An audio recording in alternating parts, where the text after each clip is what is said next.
Good morning, everyone. Order. I call this meeting of the Public Accounts Committee to order. This morning we have the Department of Agriculture with us to discuss wine development. I'd like to remind everyone to ensure that your phones are placed on silent. We'll start with introductions, beginning with Mr. McKay. Thank you, Mr. Chair. Welcome. Hugh McKay from Chester St. Margaret's. Good morning, everyone. Rafa Di Costanzo, MLA Clayton Park West, and I'm here for Brendan Maguire.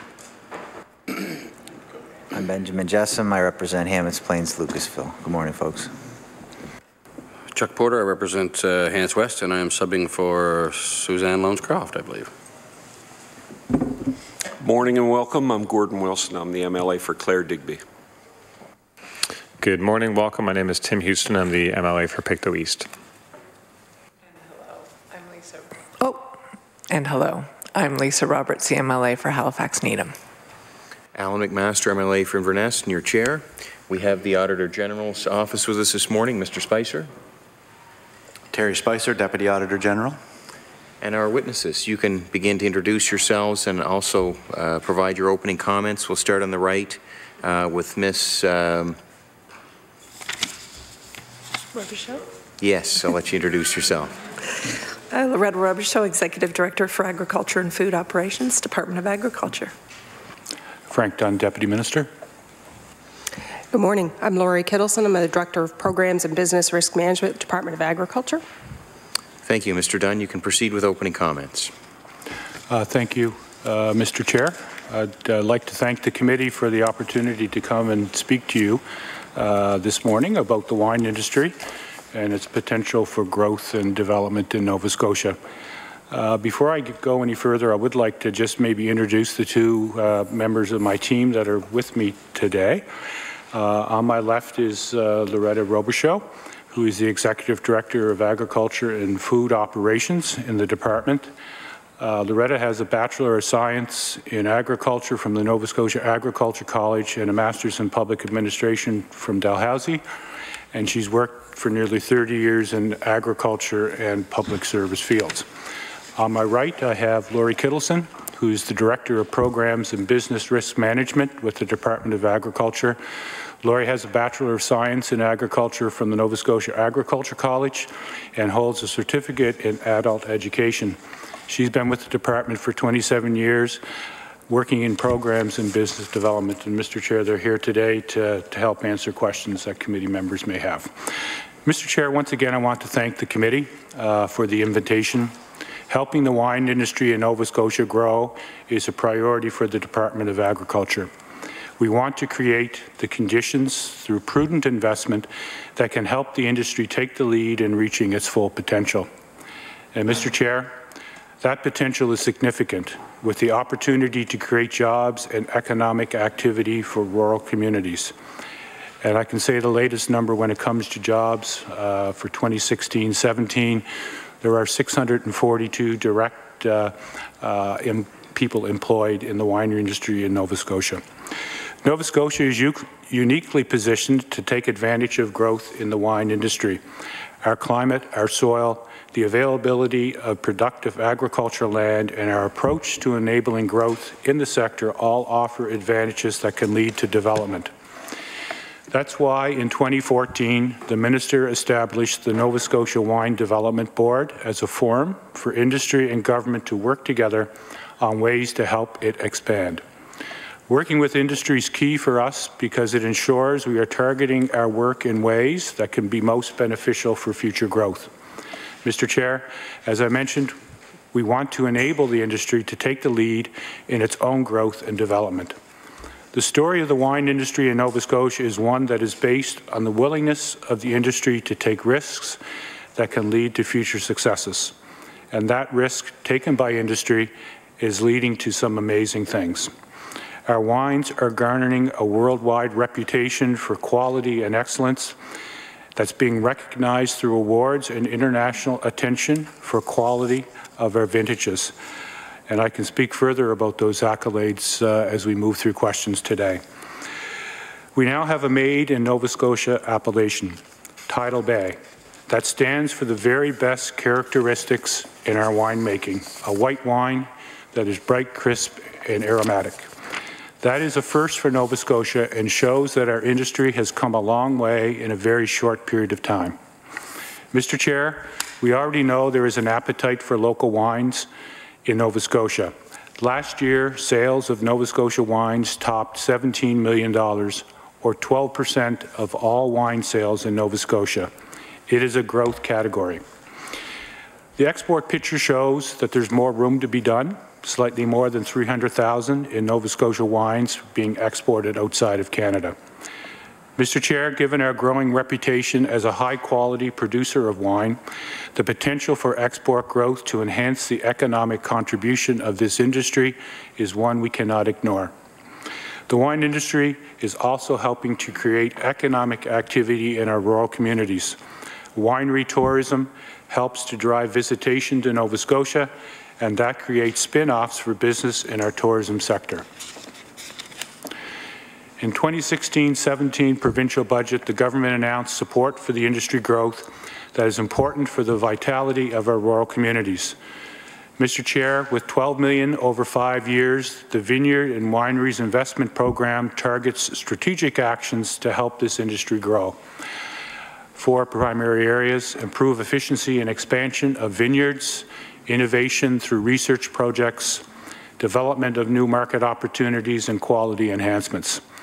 This 5-year investment is in addition to support that we have provided to the Acadia University Laboratory for agri-food and beverages. Along with our partners in the federal government, we have provided $487,000 towards the construction of the lab in 2016. Last year, the province announced an additional investment of $916,000 to help the lab achieve ISO certification to support purchases of IT and lab testing equipment. With this prudent, targeted approach to growth and the development of our winery industry, government is playing the right role by creating the conditions that will allow the private sector to take the lead and succeed. And at the end of the day, that means the potential to create more jobs and secure the economic future of our rural communities. Mr. Chair, this follows the same path that we have taken for other industries. By supporting innovation, research, and market development, we are helping industry to position itself for continued growth and success. We know what that can mean to communities. As an example, our export sales on seafood have sold nearly $2 billion worldwide last year. We're the #1 Canadian exporter of seafood. That achievement was possible because of the leadership shown by industry and our willingness to work with them. The same is possible with our wine industry, and we believe we are taking the right approach to facilitate that success. So with that, Mr. Chair, I look forward to questions from the committee. Thank you, Mr. Dunn. We'll begin with Mr. Houston of the PC Caucus for 20 minutes. Thank you, Mr. Chair. Thank you for the opening comments. I'd just like to clarify the Vineyards and Wineries Investment Program. So a press release in May 2016 said it's a 4-year, $12 million program. And then the department's accountability report the next year in 2016-2017 stated it's a 5-year, $13 million program. And the business plan for 27-18 had it back at 4-year, 12 million. So it went 4-year, 12 million, then it went 5-year, 13 million, and it seemed to go 4-year, 12 million. And I think you said this morning that it's 5-year, 12 million. So it seems to be moving a little bit, but has it kind of reached the landing point at 5 years, 12 million? Mr. Dunn? Yes, so I can clarify that, Mr. Chair. So in the year 2015, in September of 2015, there was actually a budget for $1 million for vineyard development and expansion. And then in the following year, the $12 million program was announced. So the $12 million is actually over 4 years, and the $1 million, which was announced slightly before, the $12 million 4-year program, would actually give you $13 million over 5 years. So. Okay, so it's 13 million over 5 years. Correct. But correct. The million was separate. That's correct. So we're currently in the 4-year, $12 million program. And what year are we in for that? Year three. Okay. And would you say that's an incubator program? Is that how you would refer to that program? Is it like incubator to get the industry going, or? I would say yes, it would be an incubator program, and there are 4 major elements of that program. As I mentioned, the expansion, enhancement piece, work around quality of wines, an R&D piece, as well as a marketing piece. Okay. Now, in 2015, Nova Scotia wine sales were 15.4 million domestic. What does domestic mean? Does it mean Nova Scotia or Canada? I believe it's Canada. Canada, okay. So would you be able to split that between Nova Scotia and the rest of Canada? I can split it for you currently in the current year. In the current year, there's about 17.7 million in sales for 16-17. That's evenly split. About I'm going to say about 9 million was sold through the Nova Scotia Liquor Commission, and the balance of about 8 million would have been sold directly at farm gate at the wineries across the province. So our primary sales are in Nova Scotia. Oh yeah, okay. So 9 million through the Liquor Corporation and 8 million farm gate. So most of the 8 million would be Nova Scotia as well. It would be sold in Nova Scotia, and you know, whether it's a tourist from another part of the country that may take the wine, possibly. Okay, so if we go back to 2015, where there was 15.4 million domestic and 300,000 in exports, and then at that time the program was announced 3.5 million. So how did you come up with 3.5 million? Because it's 20% of the total revenues. It seems like a high percentage of the total revenues. I can give you the breakdown if you like for 2016-17. So that would be the announcement that would have happened in 2015.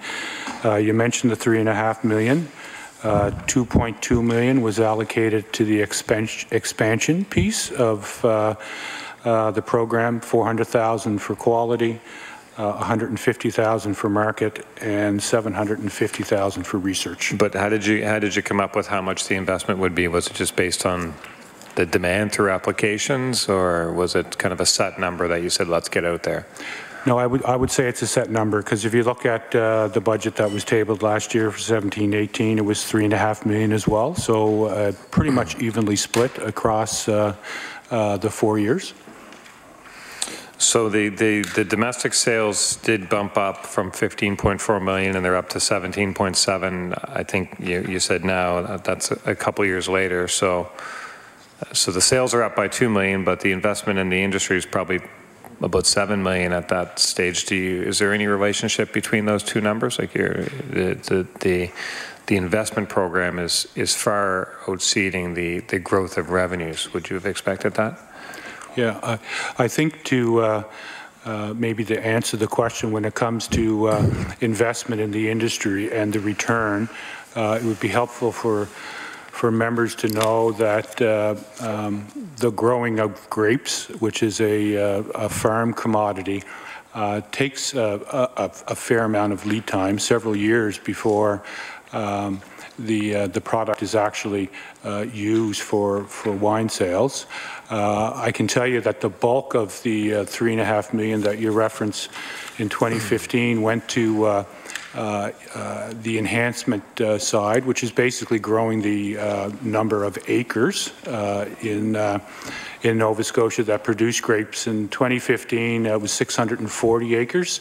We're now up to 900 acres, which is about a 40% increase.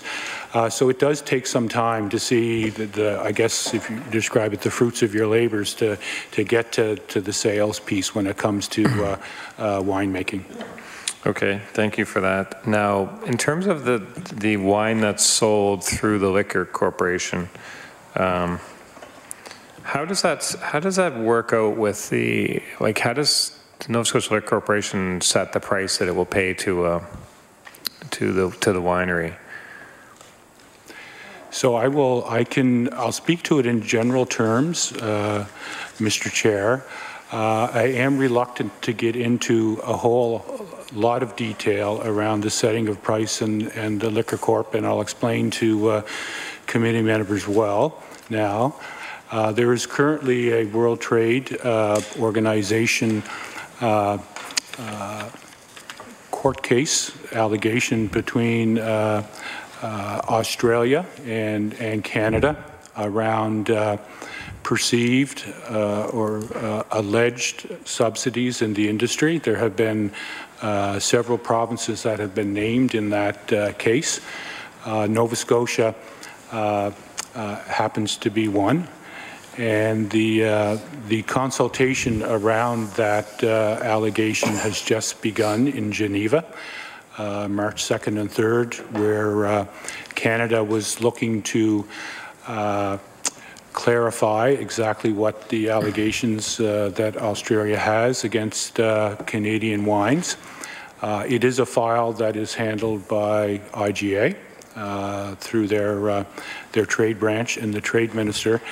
So I'm reluctant to get into a whole lot of detail.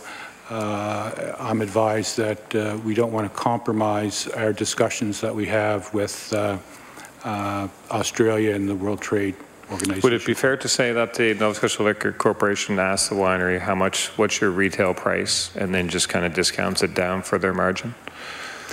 No, I can tell you in general that what we do from a provincial perspective is on a yearly basis we get a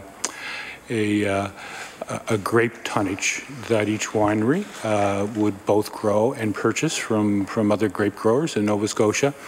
And that grape tonnage determines the allocation that is allocated to a winery with regards to what they can sell at their winery, at their farm gate. I can say from a Nova Scotia perspective, our definition of what a Nova Scotia wine is 85% of the grapes need to come from Nova Scotia. And it's based on that information that the Liquor Corp or the Liquor Commission uses for the allocation to each winery. Okay. So I guess what I'm hearing is they get their volume of wine they can create is restricted by some formula.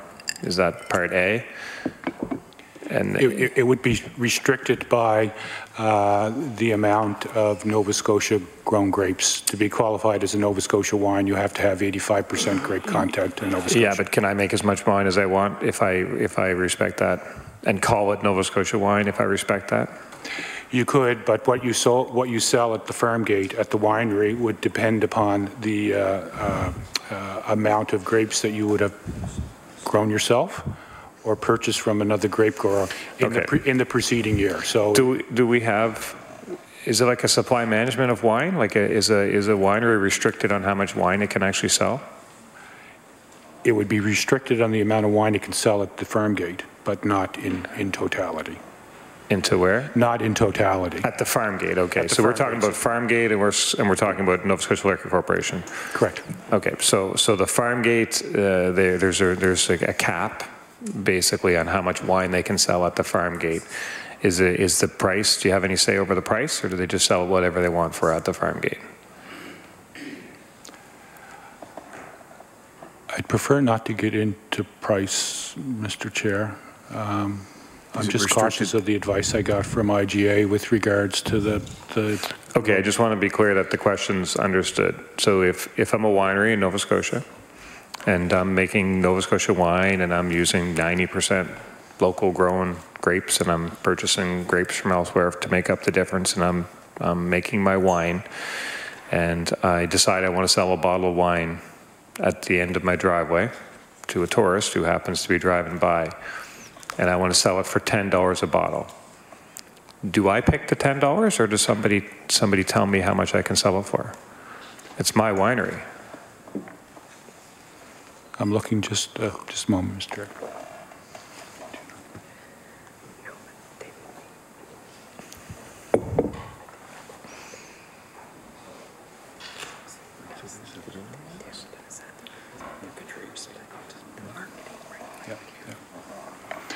So, yeah, Mr. Chair, so I can say they're not told the price. They can set their own price.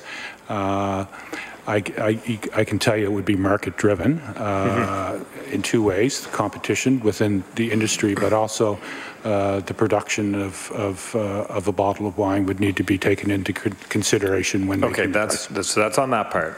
Now, and I appreciate that you might not be able to answer this, but I just want to make sure that I'm clear on the question. I can sell it what I want at the end of my driveway. I also want to sell some to the Nova Scotia Liquor Corporation. Do I approach the Liquor Corporation and say, I'm willing to sell you my wine for X dollars a bottle? So if I sell it for 10 at the farm gate, maybe on a volume discount, I might sell it to the distributor like Nova Scotia Liquor Corp for some amount less than 10. But who determines that price? Is it a negotiated price, or is there a formula? You should clarify a couple of points and around.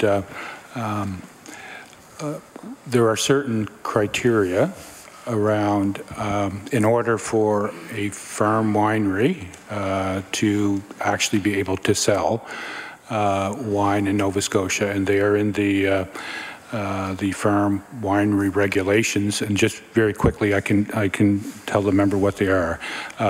So there are certain things that have to happen before you can sell wine at the farm gate. And one is you need to be a registered farm. You need to be in compliance with all federal, provincial, and municipal requirements. For a grape winery, which is the majority of the wineries that we have, you have to have at least 10 certified acres of vineyards within 500 meters of the winery production facility. And for a non-grape winery, at least 10 certified acres of non-grape wine croplands. So the first piece around, not anyone can sell wine from a farm gate. So I'll describe it as a hobby farm. They're not able to sell wine on their property. Specific to the question around the price in the commission, I would suggest that is a discussion that happens between the farm winery and the liquor commission to set the price for that bottle of wine. Yeah. Okay. That's what I was trying to. Basically, what I'm trying to figure out, to be honest, get my head around is the province makes revenue off the sale of wine through its ownership of the Nova Scotia Liquor Corporation, so it generates money, and then that's good. That goes into the provincial coffers, but with the other hand, money is being invested in the industry. And cut to the chase, I'm just trying to figure out why if the Liquor Corporation is taking too much and not leaving enough with the wineries, such that the province has to then make an investment in the industry. Why don't they just take less? Is kind of what that's what I'm trying to figure out. Like, how do you, if I go to the Liquor Corporation and I see a nice $12 bottle of wine, and it turns out that the Liquor Corporation is making $6 off that, and the winery's making $6 off that, I'm just trying to figure out, is that where the focus should be? Yeah. To answer the question, I would say it's a bit of balancing, right? I can tell you that the wines that are sold in the Liquor Commission have produced provincial revenues, tax revenues, to the tune of about $1 million a year. I can tell you that because wine sales happen at the farm gate, a big piece of that is hiring local people and actually enticing people from away to come home, because it's a whole other industry. To the tune of about 14.4 million is the GDP multiplier. So I think it's a balancing between providing access for people that want to buy a bottle of wine. So, obviously there are more stores on the Liquor Commission side to enable people right across Nova Scotia to buy a bottle of Nova Scotia wine that's, they're primarily produced in the Valley, but in some other areas as well. So I think from a balancing perspective, I think it generates both tax revenue for the province, and it also allows wineries to grow overall business. Does the liquor, the price that I see when I go in the liquor corporation, does the liquor corporation charge a straight markup? Like, is that price always 40% higher than what they paid from the actual producer, or might one bottle be 40% higher and one might be 20% higher? Like, how is it ultimately priced, I guess? So, Mr. Chair, I will say in general terms, there is a markup on a bottle of wine. I prefer not to get into the details, but I can also tell the member that in addition to a markup on the bottle of wine that's sold in the commission, there is also a 5%, I'll describe it, administration fee, which is charged on the wholesale sales at the winery. So there's two avenues for the commission to generate revenue, both the price in the store and what they sell it, as well as the 5% that they charge as a wholesale. And is the markup commission standard, or does it fluctuate depending on the producer? Maybe you can't answer that. I think I can say it's standard. Okay. So then has the department considered kind of going to the liquor corporation and saying, well, why don't you leave more in the hands of the producers, and then that way the industry will get stronger on its grow on its own more by market forces? Because then the stronger producers, the more sought after brands, they'd be stronger companies. I would suggest that we, the department, and as well as the Wine Association and the Nova Scotia Board, of which the Liquor Commission sits on, we have many discussions with regards to the industry and the Liquor Commission around how to best to sell Nova Scotia wines. Okay. Okay, so in terms of the and some of the exports, the exports at 300,000, 400,000, where are those exports going? Do you have a kind of a snapshot? Is it elsewhere in Canada, or is it outside of Canada? Or?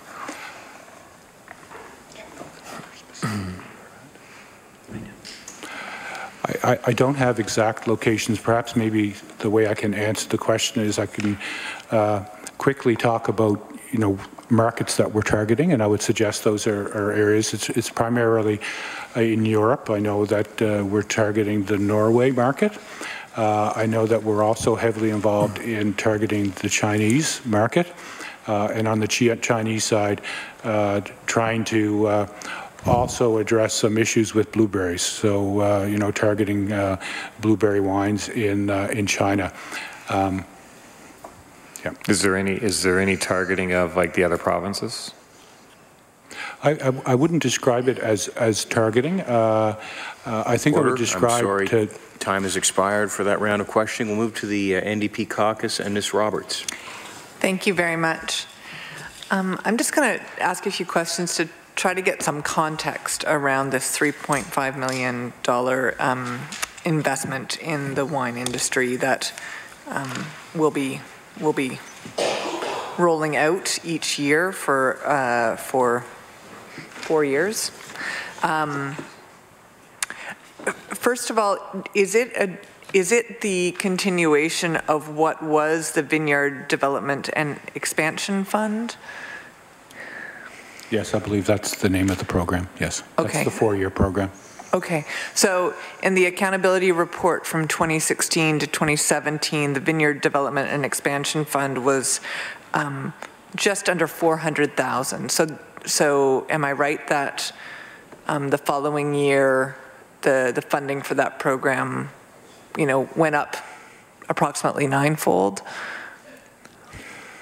I believe you're referring to the fiscal year 16-17. Yes, I'm looking at that. I can tell you in that year, as I described to the previous member, the budget was $3.5 million. Actually, what was committed or spent in 16-17 would have been I can read this correct, 3.8 million. So I think that kind of references just shy of the $4 million. So that would be, you know, a reallocation of existing resources in the department to cover off some commitments in the current year. Keeping in mind that over the 4-year program, the total amount of the budgeted allocation is $12 million. Okay. I'm just going to clarify again, and forgive me, we've been busy for a few days, and so I'm trying to understand numbers at documents that ideally I might have looked at earlier. But in this accountability report from 2016-2017, it says vineyard development and expansion, $396,000, 400. And that was part of growing forward. So was there an additional amount of money in 2016-2017 that was also spent on vineyards that is not in that accountability, in that list? Ms. Kittilsen? Thank you. So in 16-17, the whole vineyard program consists of 4 component parts, of which the investments in the vineyard itself is only one component. Okay, so that's the grapes in the ground piece, and the remainder of the money gets spread out between the quality work that is being done with partners, the marketing initiatives, and research and development. Okay. So that total package would be. And the reference to growing forward is that we use our provincial money where possible to lever funding from the federal government in our federal provincial cost share program that we have, which at that time was growing forward, because some initiatives are eligible there as well. Okay, and I can see from Public Account Volume 3 that, for example, there was 280,000 grant to the Winery Association of Nova Scotia. So that would also be part of that total? That is, yes. Okay. Thank you. So again, just trying to understand context, I think of wineries and wine development in Nova Scotia sort of in the same basket as craft breweries and in the same basket as local food. Does your department have dealings with craft breweries, which is another growing sector in Nova Scotia? Mr. Dunn. So we do, Mr. Chair. It's somewhat recent. The last mandate letter that my minister received increased his responsibilities beyond wine to include craft beers and spirits that are made in Nova Scotia. I have had conversations with folks around the craft beer industry and you know, the growing of hops and that sort of thing. There is not a targeted program now. I can't say whether there will or will not be one in the future, other than to say that you know, the Department of Agriculture is interested and committed to working with all farmers in Nova Scotia, and you know, the craft brewery and the hop side of that would be one of them. Okay. And then there's also you know, general agricultural activity, particularly aimed at increasing food security and local food production. I'm just wondering if you look at that $3.5 million investment per year in the wine sector, would you be able to give a comparable number for, you know, what is invested or what kind of support through the department is available to Nova Scotian farmers, kind of aimed at the local food market at all?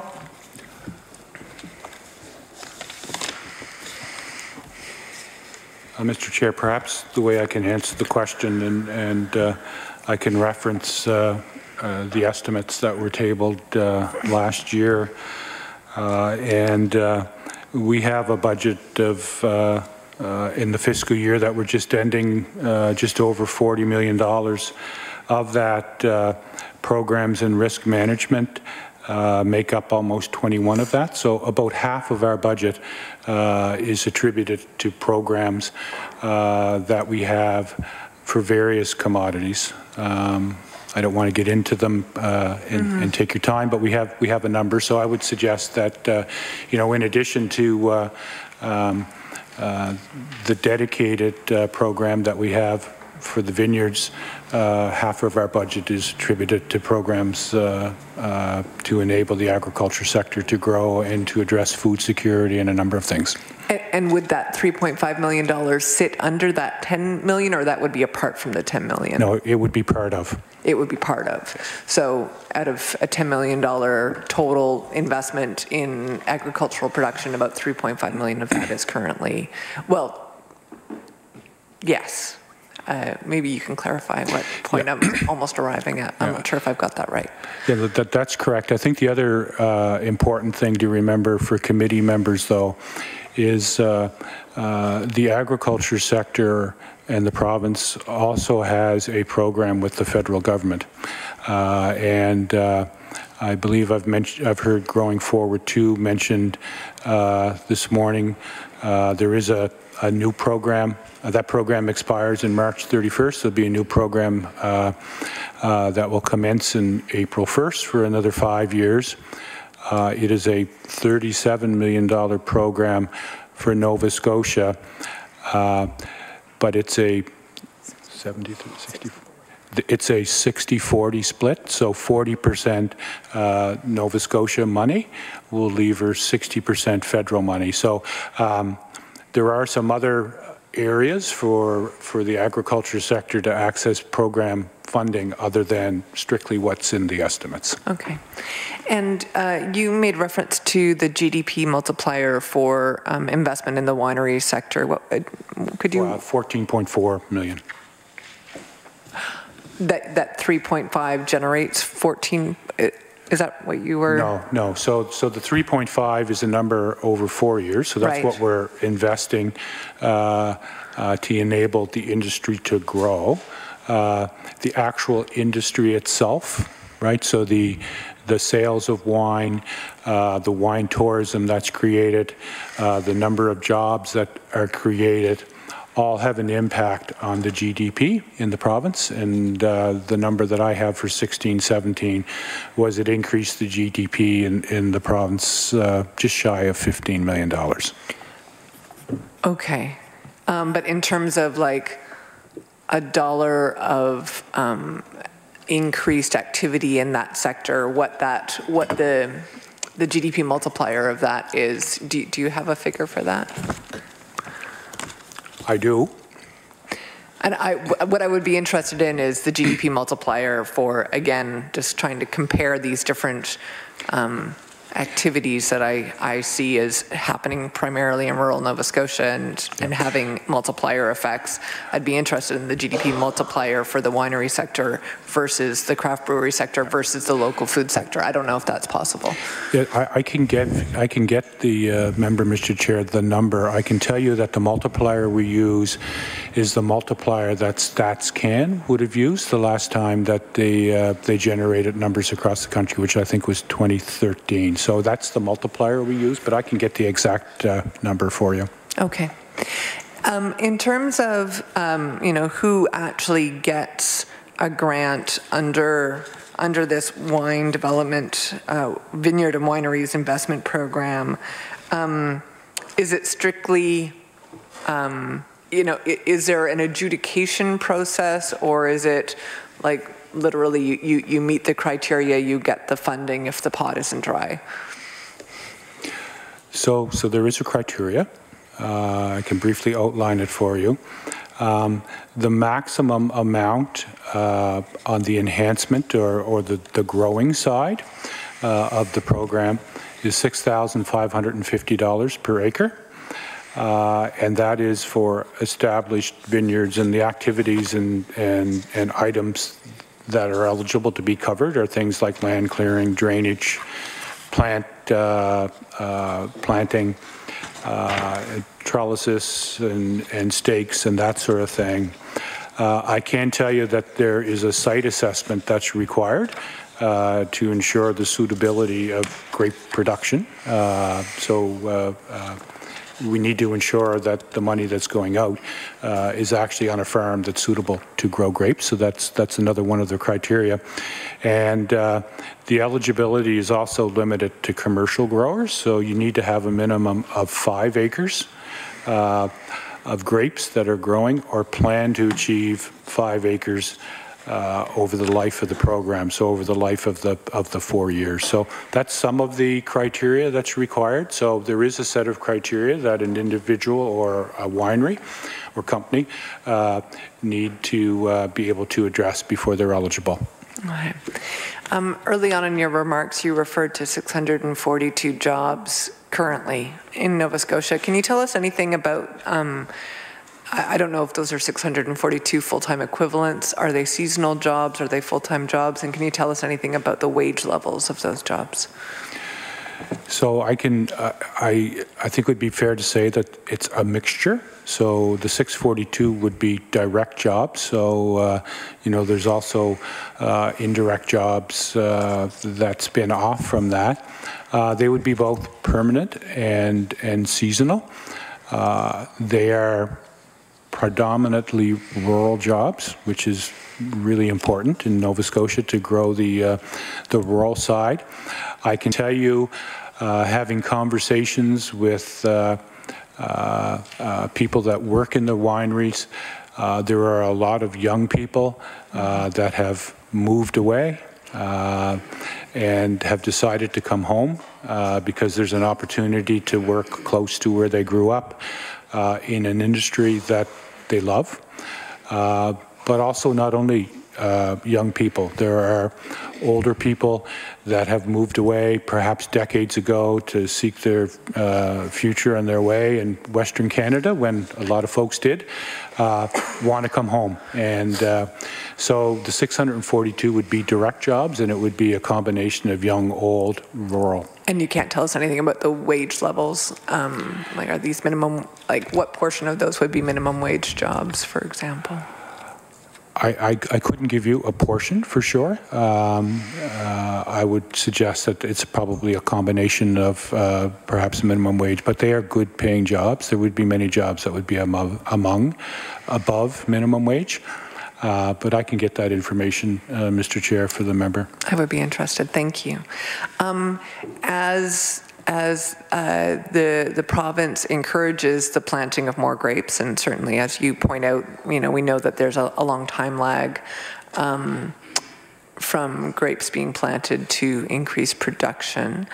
I'm interested to understand what was that agricultural land prior to being planted with grapes? Would it be land that was under production for food? Would it be land that was fallow? What can you, are you tracking that? Like, is land being converted, or is land being put into production? No, I wouldn't say we're tracking it. I would estimate that it would be a combination of both land that perhaps was fallow and not being used, as well as land that may have been used for some other commodity. Okay. I know because I just happen to be at an age and in a social circle where I actually do know young farmers that certainly many people find land prices in the Annapolis Valley prohibitive if they're looking at getting into agricultural production, and so they're trying to establish themselves on what would normally be considered more marginal land. So I am interested to understand how winery development fits with the goal that I believe is still current, which is to have Nova Scotia. Nova Scotians spend 20% of food money on local food by 2020. That was under the Environmental Goal and Sustainable Prosperity Act. Do you know, are we on track to meet that goal?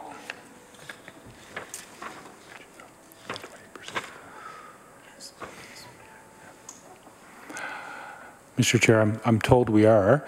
I might add to the member, she raises a an interesting file that we probably don't have enough time to get into today, but it is a huge issue, not only for Nova Scotia, but right across the country, and that's the issue about agricultural land availability. You know, the demands that are on agricultural land are very far-reaching, beyond just agricultural uses and needs. I can tell you that it's an issue for the department that we're working through. I know that it is an issue with the Federation of Agriculture, and they've established a land use committee.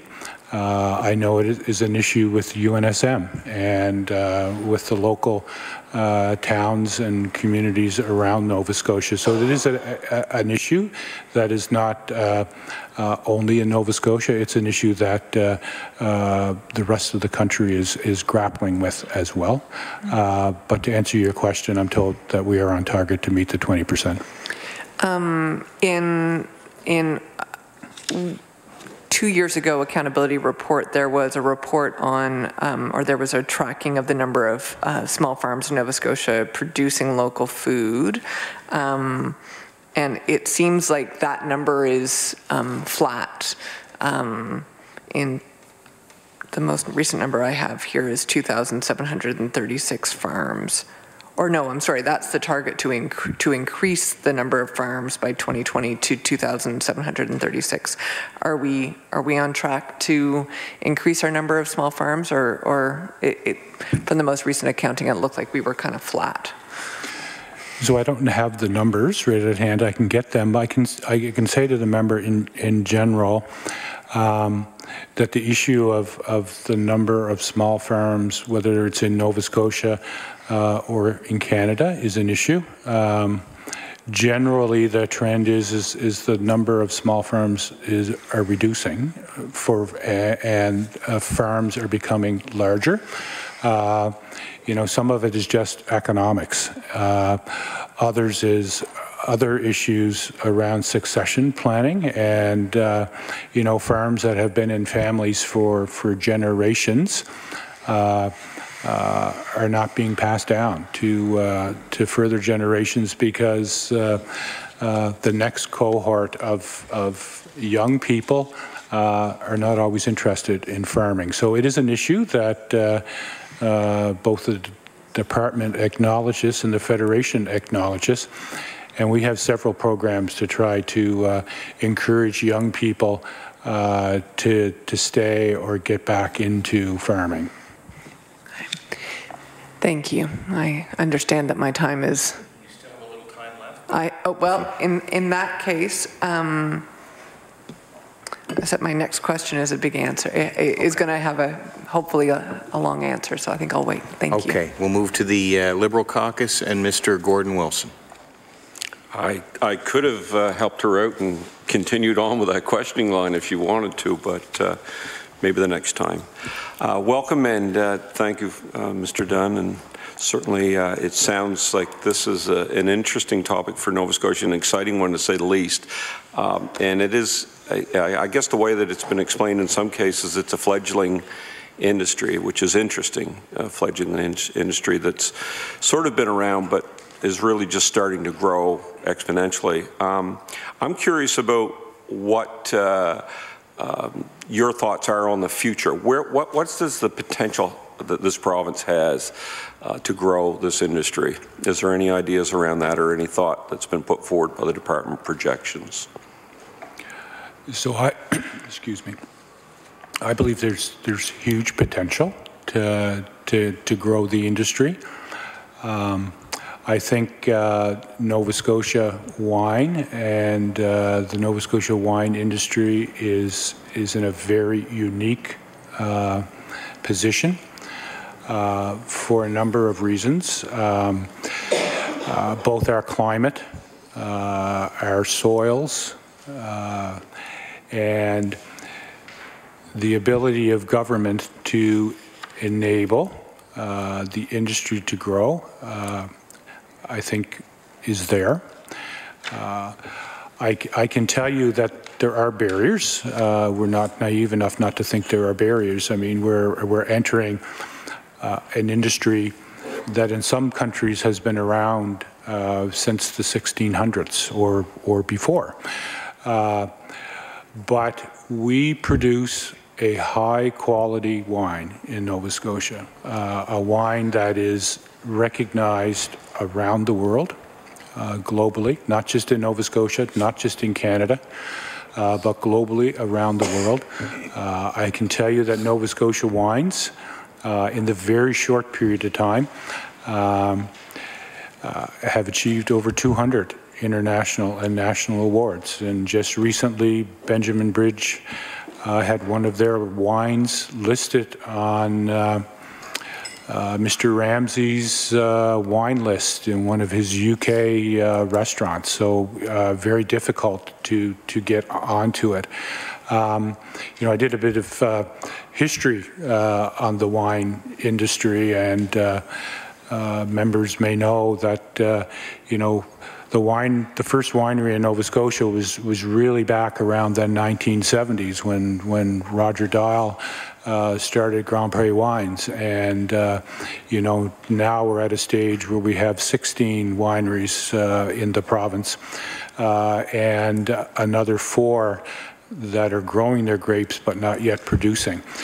So I think I'm very optimistic that it is an industry that we will be able to be successful in, because our product is so unique and of premium quality. And if we stick to what we do best, I think we will be very successful.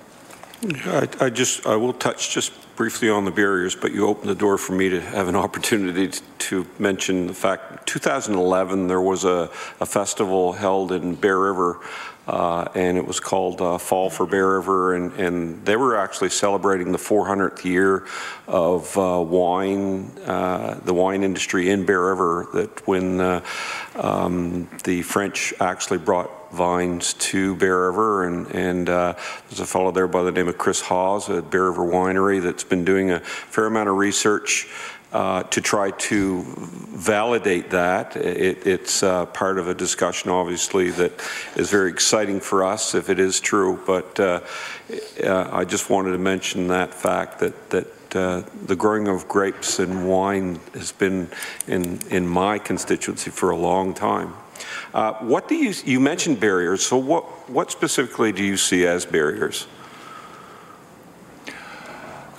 Competition, for one. You know, as I mentioned earlier, I mean, you know, the wine business is something that's been around for a very long time. I think you described in your opening comments as our industry being fledgling, and I would suggest that that's the case, and we can continue to grow. You know, part of it is the marketing of our wines, and the ability for the rest of the world to know that Nova Scotia wines are of a premium quality.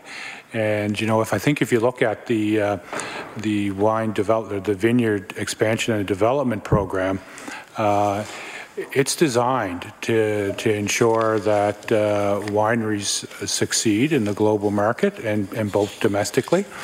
And to do that, you need to address barriers, right? And so we talked a lot about, so far today, about the expansion piece of the program. But there are also some other things that happen with and are funded and enabled within that program, and specifically around R&D, around quality, and then a piece around marketing.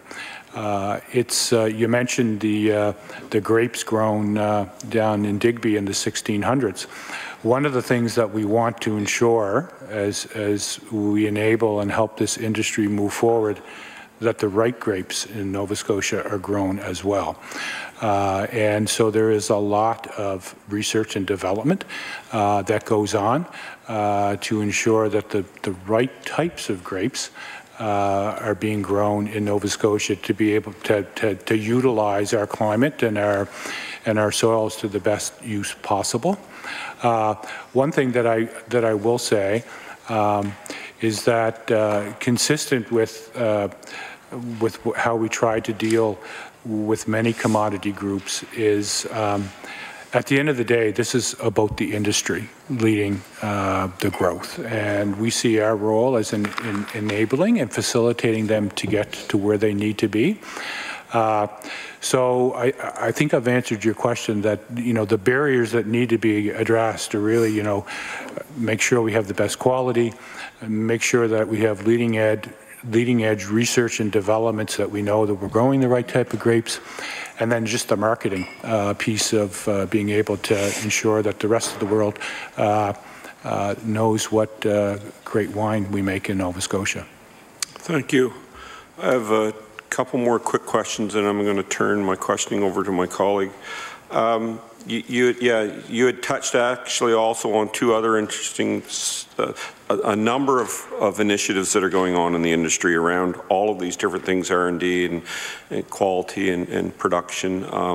But I'm more curious about the community college involvement with the assessment mapping project, and also how that might tie into the terroir analysis on the growing regions.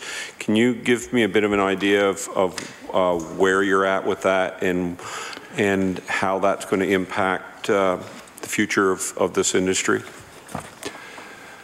Sure. So I can tell you that you mentioned the community college initiative. I also know that the Federation of Agriculture is also working on a similar initiative in a broader sense. When we talk about site mapping, what the project is doing is to basically map the province. And there are a number of things that we look at, whether it's soils, whether it's climate, you know, the number of frost-free days, the average temperature, that sort of thing.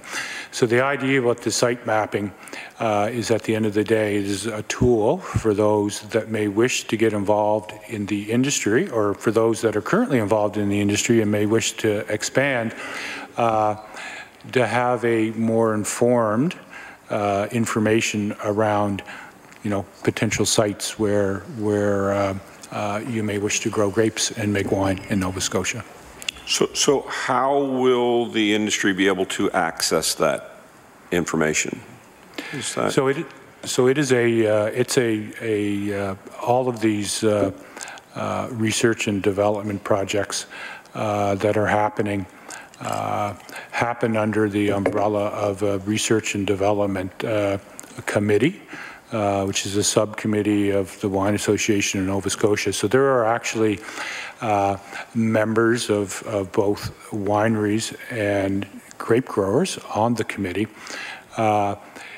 Any projects that we undertake with regards to wine, there are discussions with the industry around, you know, whether that is a priority for them.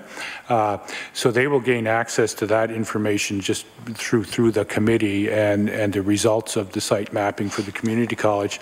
I can tell you on the Federation project, there will eventually be a viewfinder, which will be accessible not only to those that are involved in the wine or grape growing sector, but also to any of the general public that will be able to go in and look at the viewfinder. The Federation's goal is to expand beyond grapes so that you know, you'll have this site mapping for different commodities that they're responsible for, but they chose grapes and wine as their pilot. Thank you. Just before I turn over, I just certainly do want to thank you, your department, your staff. Perennia, I know, plays an amazing role in this, and more importantly, you know, all those great people in the industry that have stepped up. I'll turn my line of questioning over to my colleague from Ms. Rafa Costanza. Ms. Di Costanzo. Thank you. Just a couple of quick ones, actually. One just came to mind. Out of the 16 wineries, are they all farming and producing wine, or can some of them just actually farming it? That was, you know, are we producing farmers who are just producing the grapes and selling it to people who make wine, or are they mainly both? Are able to do both? No, the 16 I referenced would be those that grow grapes and make wine. So most of ours in Nova Scotia are doing both? grow it and then make it? I believe the total maybe the way to answer the question is around total acres. So of those 16 farms that grow grapes and make wine, the number is just shy of 400 acres. And so the total number of acres in the province today that have vineyards is about 900.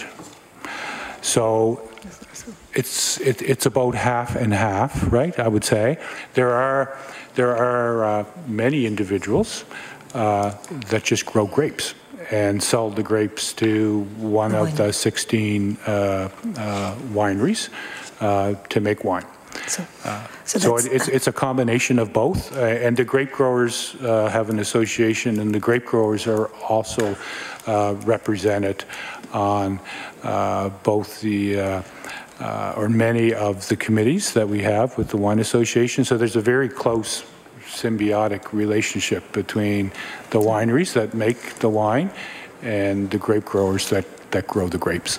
Wonderful. So we have a lot more growers than just the 16 wineries that we have. That was That's correct. And the other question that I had is, how do we compare our wines compared to the rest of Canada? For within Canada, how do we compare and how are we competing? I would say that we're the top quality wines in Canada. I would hope you wouldn't expect me to say anything less. We are, you know, I mentioned earlier, we are a province that produces a premium, high-quality wine. And, you know, I think the proof is in the pudding, and all you have to do is look at the number of awards that the industry has won in a very, very short period of time. Great. Thank you. It's wonderful. Thank you. We'll move to Mr. Jessam, and you have 7 minutes. Thank you, Mr. Chair. I was going to suggest that perhaps the most difficult question to answer today would be, what's your favorite wine? But I do have one, but I remember the old saying that you make one person happy and you make a whole lot of people unhappy, so I'm not going to answer. I wasn't posing the question. Ms. Kittilsen, Ms. Robichaud, Mr. Dunn, thanks for being here this morning. I have, I guess my lead-off question focuses on, you made reference to the industry and its kind of turning point or kind of next level that it reached in the recent past. And I'm wondering if you could perhaps pinpoint kind of when either government really took a focus on trying to empower and work with the industry, or when the industry became kind of more of a more nationally and internationally recognized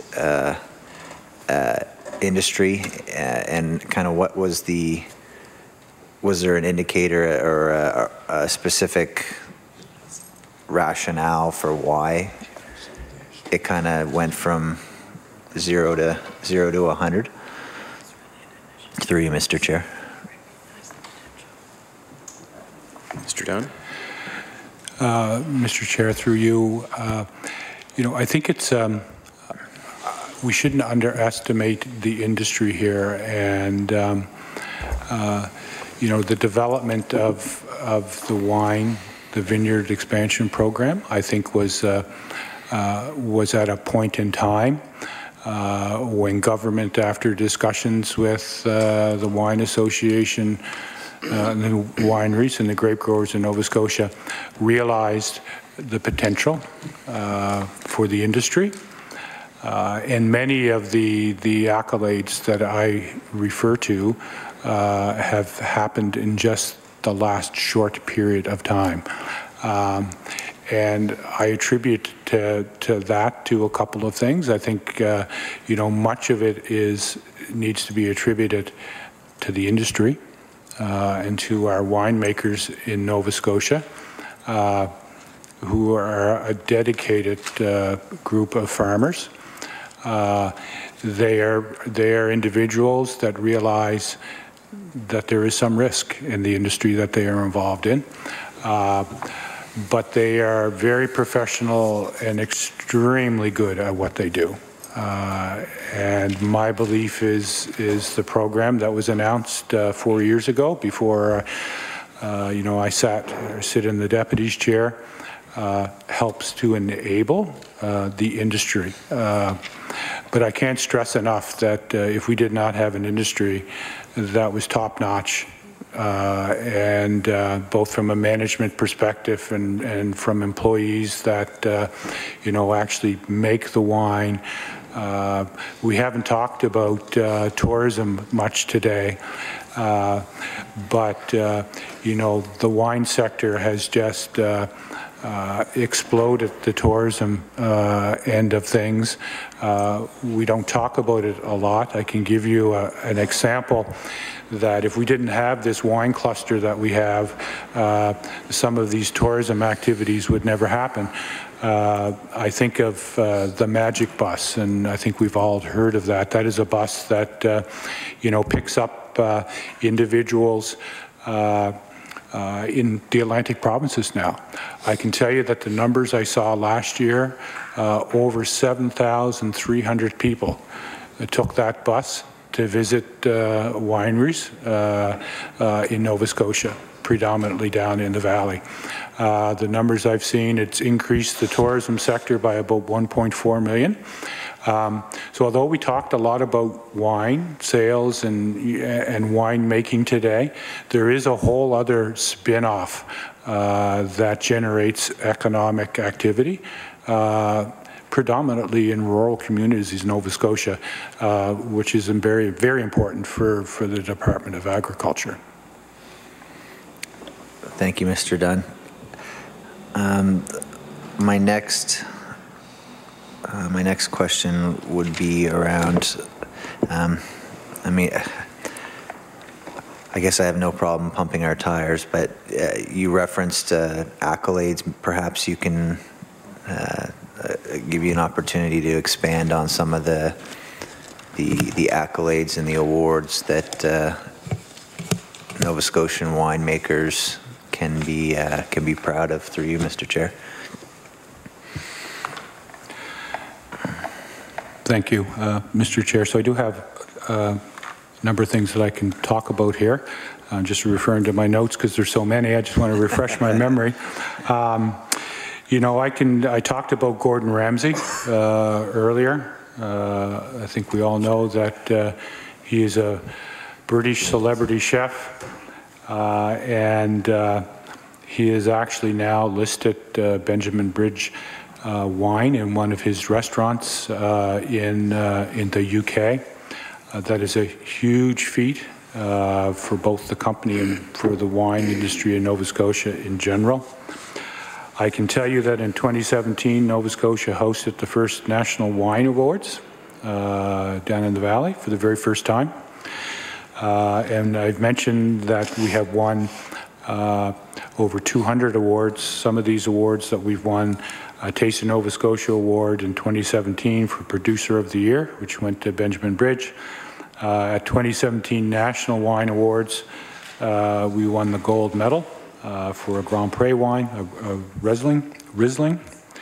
I can tell you that 1 in every 3 collectors, or those that buy wine in Nova Scotia, has bought a bottle of Nova Scotia wine. I mentioned earlier, we represent about 12% of... Order. Time has expired. We'll move back to the PC Caucus and Mr. Houston. Thank you, Mr. Chair. 14. I did want to go back to just kind of briefly to the export situation. So you identified some international export markets that are being kind of courted, I guess, or reviewed or investigated. But in terms of domestically within Canada, so does the department have any position on kind of the inter-provincial trade barriers and how we can get our wine to other provinces? Is that an active file? I know it's an active file at IGA from a trade perspective. I really don't have the information, Mr. Chair, through you, to answer specifics about what's happening nationally across the country. I know that there's a court case that's going on in New Brunswick now with regards to an individual that I believe brought wine in or beer and spirits back from Quebec across the Quebec-New Brunswick border and was charged. So I know there are issues there. I think one of the things to remember is from a jurisdictional perspective, the sale of alcohol is controlled by the provinces. So it'll be an issue for provinces to sort out, to be able to come to that understanding where you can have break down those internal country barriers that we have. And would you advocate for that? I believe it's, from a wine perspective, if we can open our markets up, it's better for the industry. Okay. Thank you for that. I do want to talk about our craft breweries. We have some magnificent craft breweries and some very fine local beers. Are you familiar with, as a department, how much locally grown ingredients the craft breweries are using in their process?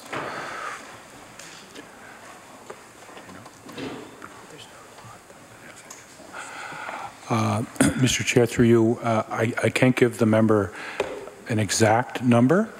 I would suggest that there's not a whole lot of, if we're talking about hops for local craft beer. I can tell you I have a member of my family that worked in a craft beer store, and I can remember him going to the valley to pick hops. But there's not a whole lot of local hops grow.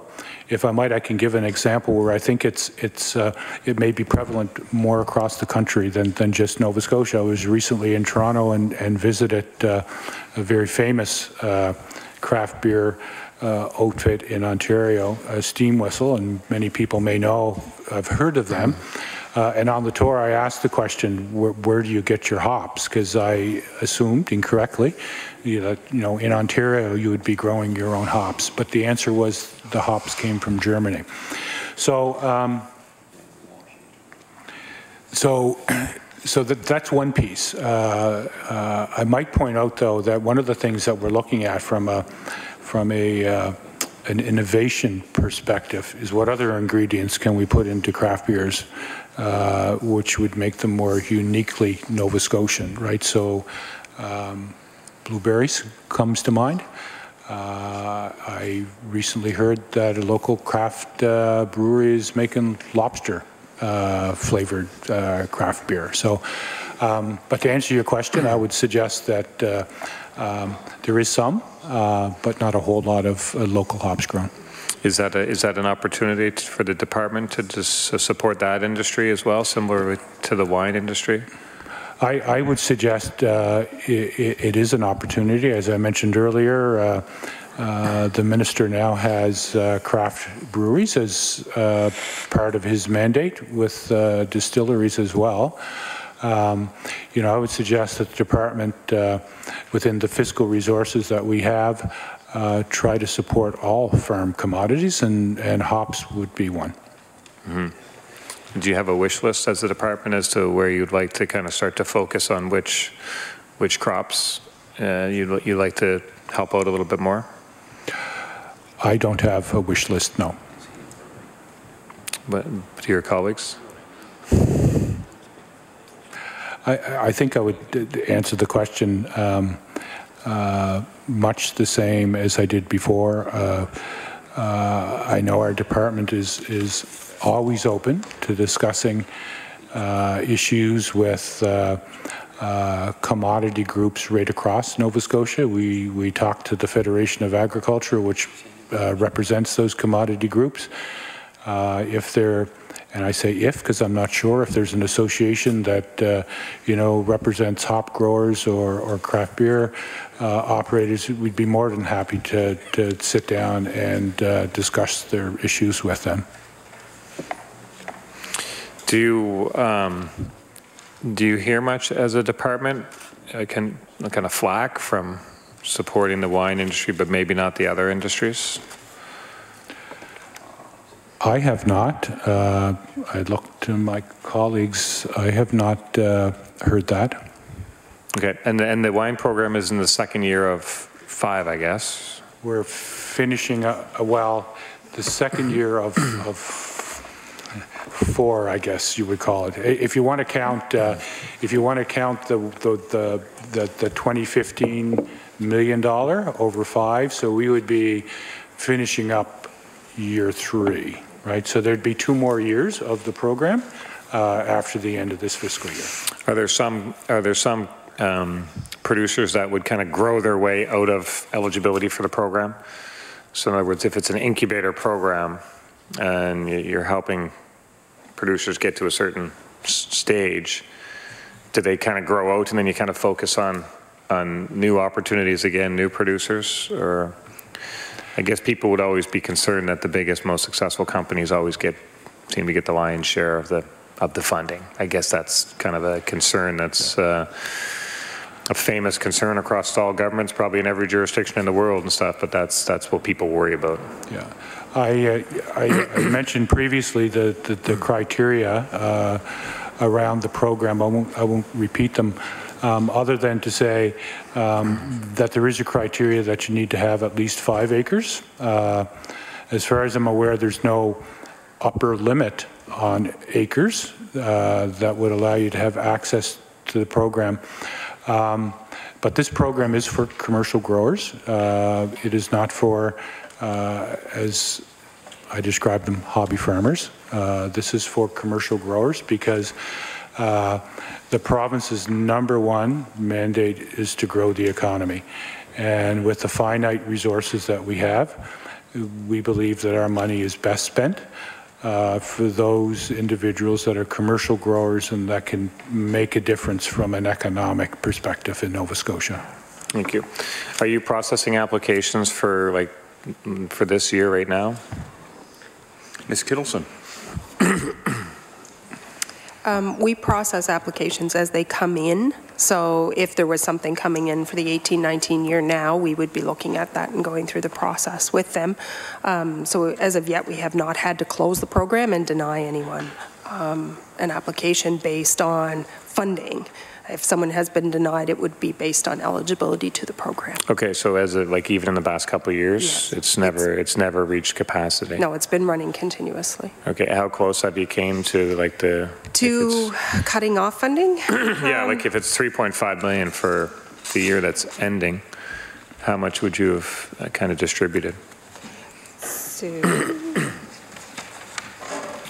So the 3.5, as we've mentioned before, is structured into 4 areas. So the expansion program itself that funds the grapes in the ground portion. For this year, it's 17-18. All I can comment on is the amount of funding we've actually committed to growers. They're in the process now of processing the claims that have come in against those commitments.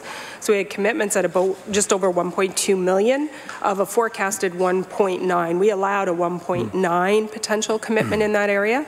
So the industry didn't quite step fully to what we kind of thought they may, but the 1.2 we should be very close to them probably claiming on that. We typically have claim rates below 100%. That's a normal because everybody does not claim the 100% that they would forecast the expenditures to be.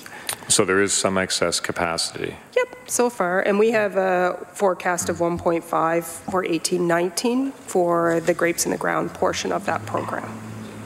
Of 1.5, of part of 1.9? No, sorry, 1.5 and 18-19 would be the portion that we are forecasting that we will potentially do. So roughly half of the money in 18-19 we would put to grapes in the ground. And the other half would go unused? Or? No, that goes to the quality or the marketing or the research components of the full program. So it gets used somewhere? Yes. It just gets removed. Yep. And the marketing, what types of expenditures would there be in the marketing part of that? Is that an individual grower that says, I need some money, I need some help with marketing? Yes, we do marketing initiatives both to individual growers as well as to the association. So WANS, it's the association that primarily represents growers that have wineries. So we would fund them as well on initiatives. And in the marketing space, we work quite collaboratively with ACOA and NSBI and others to pull those marketing initiatives off so that they achieve the maximum success. Yeah, I would have thought there would be some overlap there, yep. Especially with NSBI. So how would that work then? So would a producer receive money under this program and then that becomes a matching with NSBI, or? It depends on the initiative. Yeah, we look at the initiatives very individual and do individual assessments and work with marketing expertise within our department and across other departments. So do you have to hand how much was spent on marketing in like the year that's about to end now? Just shy of $300,000. Okay. And that would that have gone to just, I don't need to know the names necessarily, but how many different organizations would have received that funding? Mr. Dunn? I have it right handy here so I can maybe answer the question. There were a number of projects, Grand Prix, Pomme d'Or, Apple Cream Liqueur International Marketing Program, so that was to a specific winery. The Wolfville Magic Winery Bus Marketing Initiative, which we had talked about already. The Nova Scotia Wine Marketing Strategy, to actually develop a strategy, which is currently still being developed. Our Tidal Bay marketing campaign, so that would be a marketing campaign for all the wineries that produce Tidal Bay. Looking at a wild blueberry wine label design, and part of that is to try to access the China-Asia market. And some funding to for the industry to participate, in the 2018 Vancouver International Wine Festival. Okay, I guess I'd kind of close with a question of whether you feel like you're getting bang for your buck under this program. So if I look at the Liquor Corp's most recent quarter, I think I see kind of cider sales up by 50–60%, craft beer sales up by 50–60%. Wine sales up by like maybe 15%. And I'm just wondering, what's your level of confidence that the program is being successful? I'm confident that we will continue to grow the wine sector in Nova Scotia. As I mentioned earlier, I describe it a bit as a fledgling industry. It is an industry, I believe, has much potential, and based upon some of the accolades and things we've talked about today, is starting to achieve that potential. But it is also an industry that we need to be patient with and continue to grow. And I think we talked a lot about the Vineyard Expansion and Development Program, and I think Order. that is... I'm sorry, time has expired. We'll move to the NDP Caucus. Ms. Roberts. Thank you. Before I move on to another topic, I just want to come back to the Vineyard Development and Expansion Program. And in our package, we had a list of grants distributed in 2015-2016. And I was surprised to see that there was one to Fox Harbor Resort for $57.5 thousand. Can you explain how? I don't think of them as a vineyard, so. Ms. Kittilsen. They actually are they do have a vineyard there. They are on the list as a vineyard grower. So they would be more in the category of a grape grower, not with a winery. And they do meet all of the requirements of the program. Okay, thank you. I'm going to switch for a moment to cannabis, which is obviously very topical right now, and I'm just wondering, Mr. Dunn, if your department has thoughts or plans around supporting local cannabis production. And I'm kind of thinking, I guess it too could be considered a fledgling industry, and that we certainly don't know exactly how it's going to develop over the next while. Mr. Dunn. I'm not sure, Mr. Chair, whether cannabis would be related to wine development. I appreciate that. I'm asking you as Deputy Minister of Agriculture. is there a program where cannabis production could fit, or expansion of cannabis production in Nova Scotia? So perhaps I'll answer that in a general way. The cannabis file is not a file that agriculture is a lead department on. You know, I'm not going to get into the specifics around you know, the cannabis report that came out in December. I can tell you, though, that the licensing of a production facility, i.e. those that would grow cannabis in Nova Scotia, is the responsibility of the federal government. It's the responsibility of Health Canada, actually. There is a website that Health Canada has, which actually posts the cannabis licenses that have been issued for each of the provinces, and I believe they have issued 3 licenses in Nova Scotia, which I believe is public information. It's on the website, and so those production facilities would be the responsibility of the federal government to be able to decide where cannabis will grow. The province's role is more in distribution and regulation, which would be outside my realm in agriculture.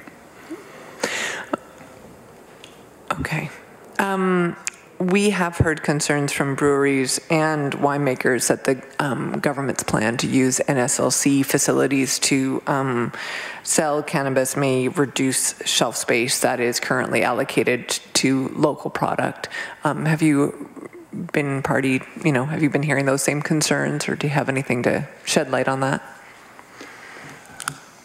I haven't heard those concerns through you, Mr. Chair, and would suggest that would be a question you would need to ask the Department of Finance, who's responsible for the Liquor Commission. Okay. And do you are you hearing any interest from existing farmers in diversifying their crops? I understand what you mean in terms of production facilities. Maybe I'm behind on this file, but I still picture cannabis as a plant that might be planted outside and not just in a. I know that there was talk of using an old industrial facility in Bridgewater, but I'm still envisioning it as something that could be grown on Nova Scotia agricultural land. Are you hearing interest in that? A farmer in Nova Scotia will not be able to I don't want to make light of this, just go out and grow cannabis. So the only production facilities that will be allowed to grow cannabis would be those that would be decided by the federal government. So, yeah. Okay.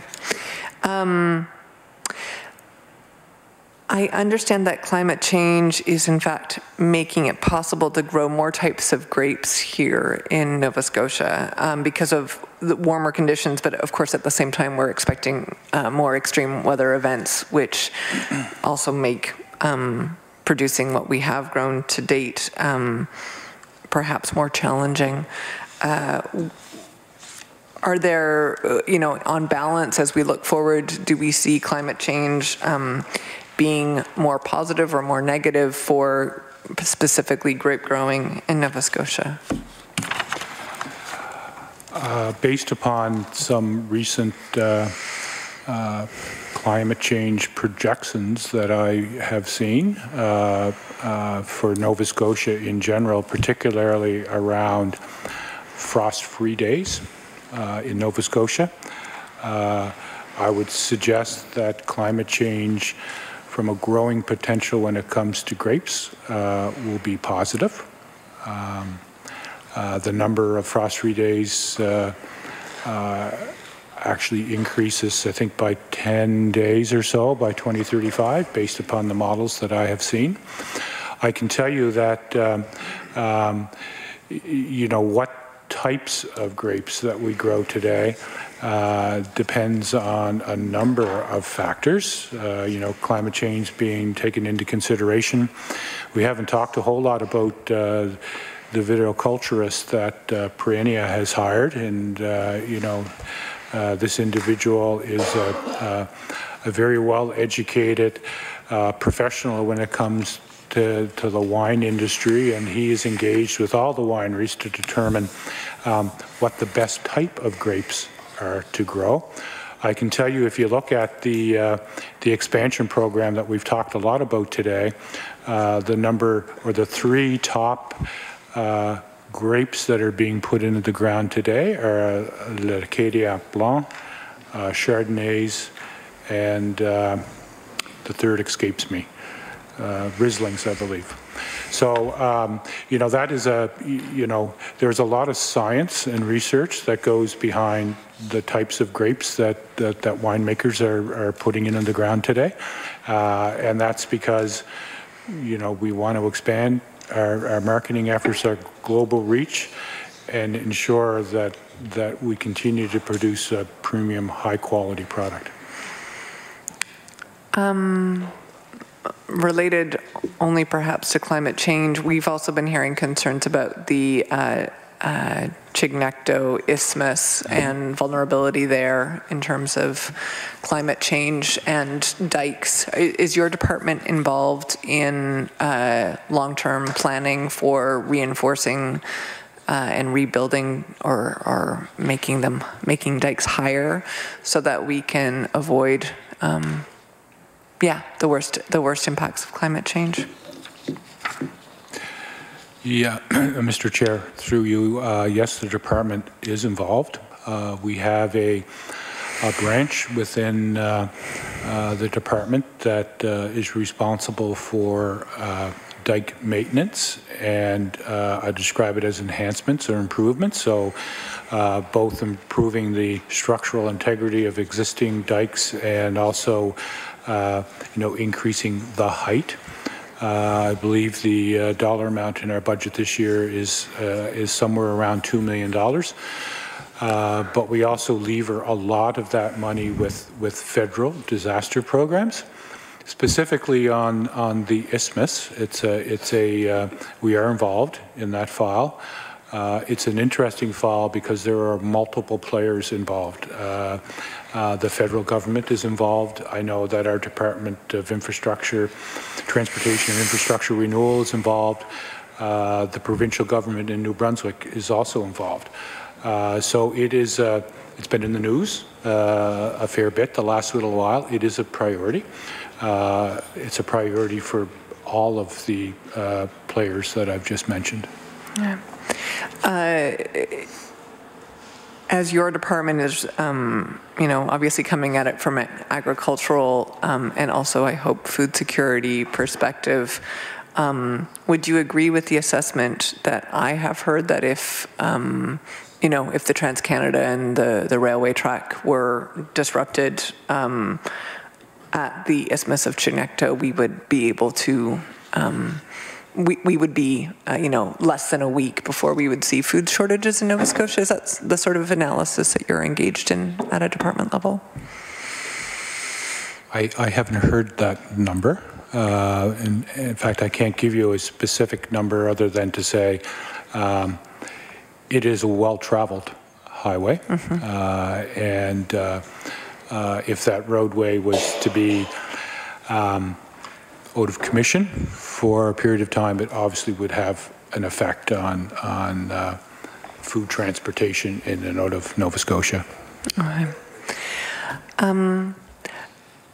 In my remaining few minutes, I would be very interested in hearing as many thoughts as you can share related to agricultural land. I've also been speaking about this with some members of the UNSM.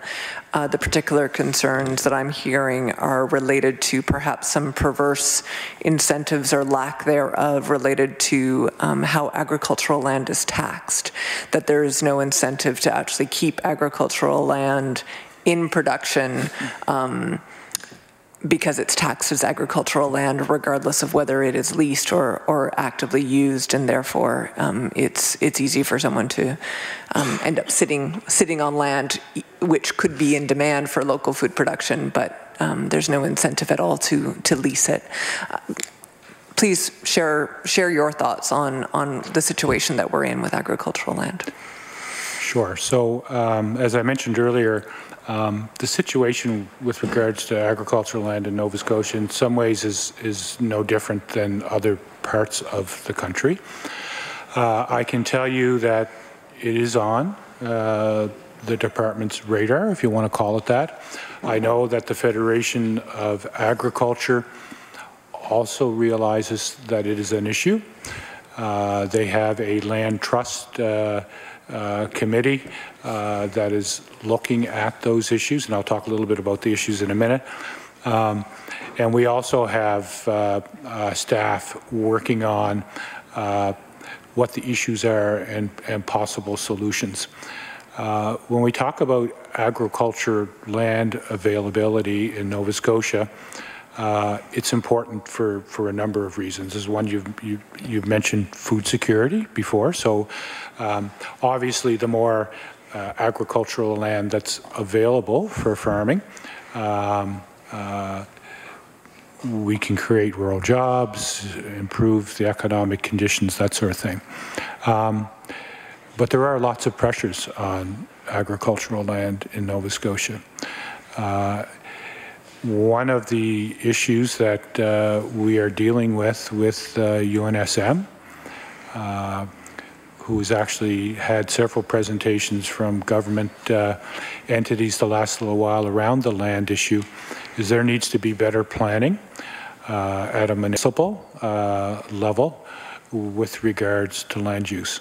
And I'm not only talking about, and don't get me wrong, I'm not naive enough not to think that, there are many pressures on municipalities as well, because they're trying to grow their tax base, and, there are multiple demands for agricultural land, and much of it may be of a commercial venture. So there are demands for other use around land use.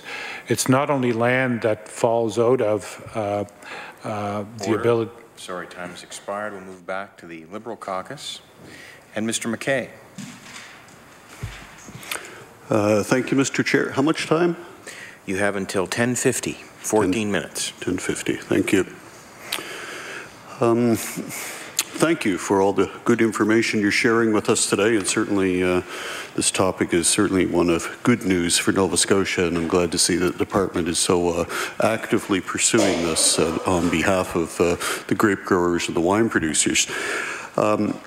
I think my colleague from Halifax Needham raised an interesting point a moment ago when she spoke of dike protection, and certainly with erosion, both coastal and erosion of other forms, I guess, that are occurring as a result of natural or global warming.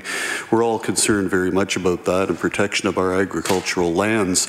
The department's been involved, I believe, with the Federation in a project called Agri-Risk, which I believe is a bit of a risk assessment program. And I believe that dike protection, dike sustainability is part of that program. And I'm wondering if you could expand upon that, either yourself or perhaps Ms. Kittilsen in her role in risk management. Mr. Dunn? I can start, and maybe Ms. Robichaud to the next to me. Actually, one of the units within her branch actually is responsible for dike maintenance, and she may have a few comments that she may want to add.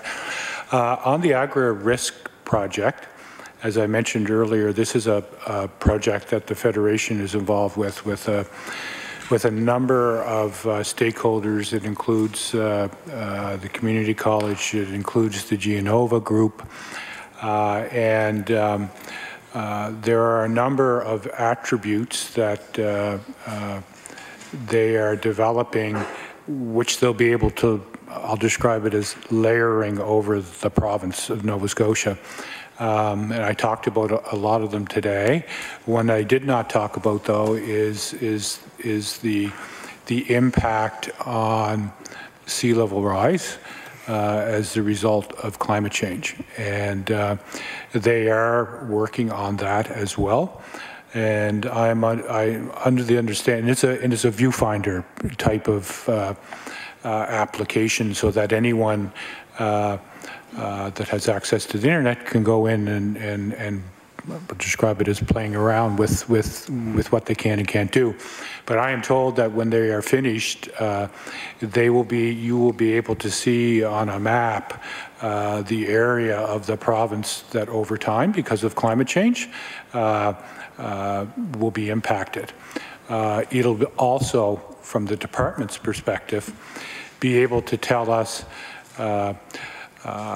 which dikes, and we have like 260 kilometers of dike system in the province, which parts of that system would be most impacted by climate change, i.e. the change in water levels. So it is a project that's going to be helpful for us from not only the ability to look at other climate change activities, but also the ability to help inform us where money is best spent on our dike management system. I might add, it is very important not only from an agricultural perspective and protecting agricultural land, but many towns and communities, primarily in Annapolis Royal or Annapolis Valley, but in other areas of the province as well, are protected by these dikes. And so it's not only an agricultural issue that we need to be aware of, it's also the issue of towns and communities that have been built along the coast. So I don't know, Loretta, if you wanted to add anything, or? Ms. Robichaud? Thank you, Mr. Chair. I'll just add to what the Deputy alluded to with regards to the project. It is a very user-friendly risk management tool. It will have tremendous benefit to the agricultural industry in Nova Scotia. And more specifically, once the Federation has wrapped up its work on this project, it's its applications beyond just the commodity that they're working with now, which is primarily the grape industry. Our unit within the Department of Agriculture is it's really focused on land protection and maintenance of dikes, the 261 kilometers the Deputy alluded to. We have over 200 structures related to abattoirs that need annual maintenance, and we need to have resources dedicated to those, and they're limited by times. So the benefit of having a tool like this is we can very strategically point to the areas that are at greatest risk and begin there so that we ensure that not only the agricultural lands, but our somewhat expanded mandate beyond agriculture to protection of roads and hospitals and schools and infrastructure are also a consideration when we're populating this tool. So I think it's a tremendous piece of work. It'll be very user-friendly and it'll be beneficial in many regards. Thank you very much for that. I understand that this was a pilot project done in cooperation with federal government and other provincial departments such as environment. As a pilot project and also one which I understand is ending on 31st of March of this year, is there a follow-on to that? Are there next steps, and could you describe what those might be? Once the pilot wraps up, Agri-Risk as a federal program has other streams that we would be interested in pursuing additional partnerships for continuation and implementation beyond the current pilot. So we are evaluating that now with the key partner in the lead, which is the Federation of Agriculture. And if we deem there is an opportunity to tap into the additional streams under the federal-only programming, we will pursue that, realizing that it is an opportunity to complement the investment that we're making here provincially into the entire system. Okay, thanks very much for that. The minister has a wine board, is that correct? And I'm wondering if you could expand on that for us and tell us perhaps a bit about how it's developing a vision for our wine sector here in Nova Scotia. Mr. Dunn. So yes, through you, Mr. Chair, the minister does have a wine board. I believe it was established somewhere around 2014.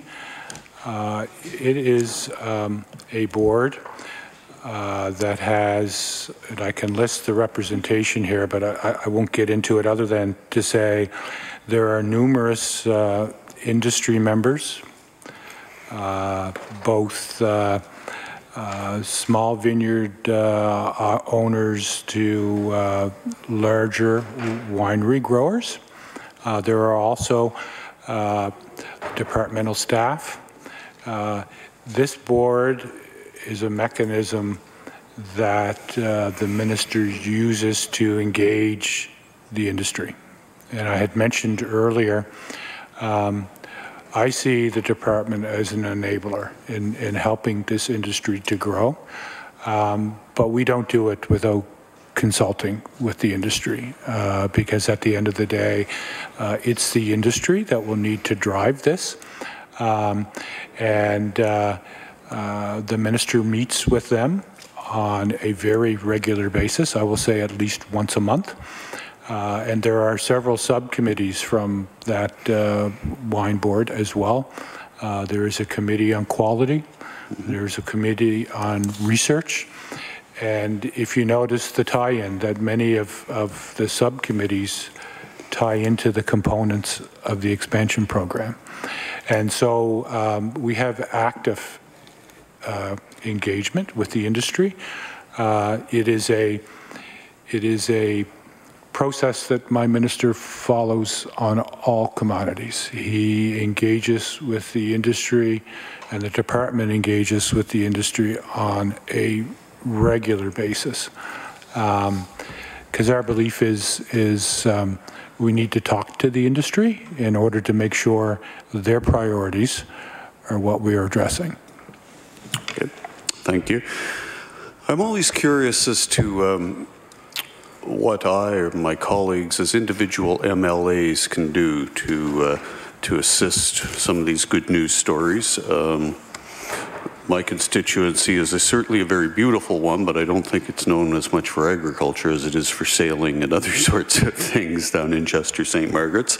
I do know that Ross Farm up in New Ross is experimenting with the growing of hops, which I won't go into just now. Several of my colleagues have already asked questions about that. But do you have any thoughts on what individual MLAs can be doing to assist, not just in the wine sector, but in Department of Agriculture overall? What can we be doing? Any suggestions? I would suggest there are a number of things you can do. You know, first of all, when you have conversation with your local constituents, it is surprising, I have learned over the years, that often ordinary Nova Scotians don't understand or don't know what government's doing.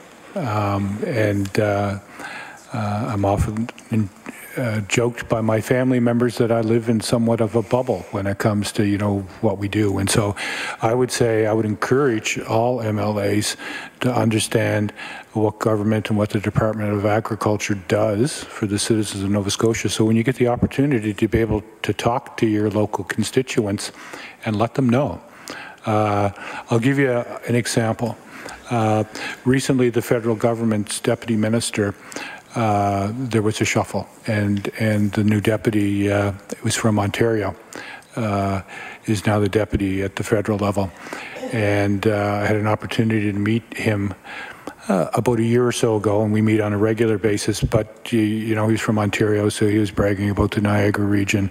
And I said to him, I said, you need to come to Nova Scotia and go visit the wineries in the valley. And so he actually came to Nova Scotia, and unbeknownst to me, he had asked his staff to set up a mini tour of the wineries in Nova Scotia. So it's an example. You know, a federal deputy of agriculture has a lot of influence. You know, whenever we can inform and educate people what we're doing here in Nova Scotia, it all helps at the end of the day. And so whether that's MLAs talking to their constituents or when you're performing your duties outside of Nova Scotia, it's all positive. Good. Well, thank you for that. Any final comments, perhaps, in regard to the Vineyard and Wineries Investment Program, just to expand on it any further, because this does seem like a great success, and do you have any further comments that you'd like to address to that? I would say that it has been an extremely useful program. As my colleagues have mentioned, it is a program that's been well utilized. It is a program, I think, that has targeted all the key areas when it comes to expansion, quality, research and development, and marketing.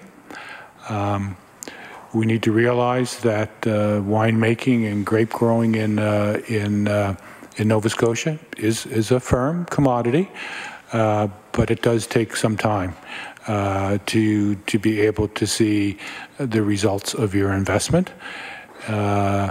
And I hope in 20 or 30 years, whoever's sitting in my chair can talk about all the great things that are happening in the wine sector, and it all started back when the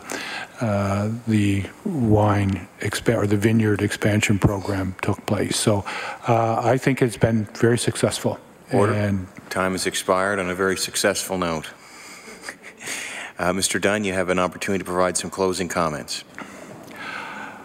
Not much, Mr. Chair, other than to say thank you to the committee for inviting us today to talk about a file that the department and my Minister for Sure, and I believe the government, is very proud of. And I think it's an industry that will continue to develop and expand, and one that we can all be proud of. So with that, I'll conclude my comments. Thank you, and thank you to your colleagues for being with us today and answering our questions. We do have some committee business. We had two pieces of correspondence, one from Department of Community Services related to our January 31st meeting, and another piece of correspondence from Service Nova Scotia related to our February 7th meeting. Are there any questions or comments on that correspondence? Hearing none, we, as a point of interest, in September, on September 24th and 25th, in Charlottetown, there will be a Canadian Council of Public Accounts Committees conference. I've spoken about this previously. Usually a member from each caucus attends. It may be something you wish to put in your calendar now and start thinking about.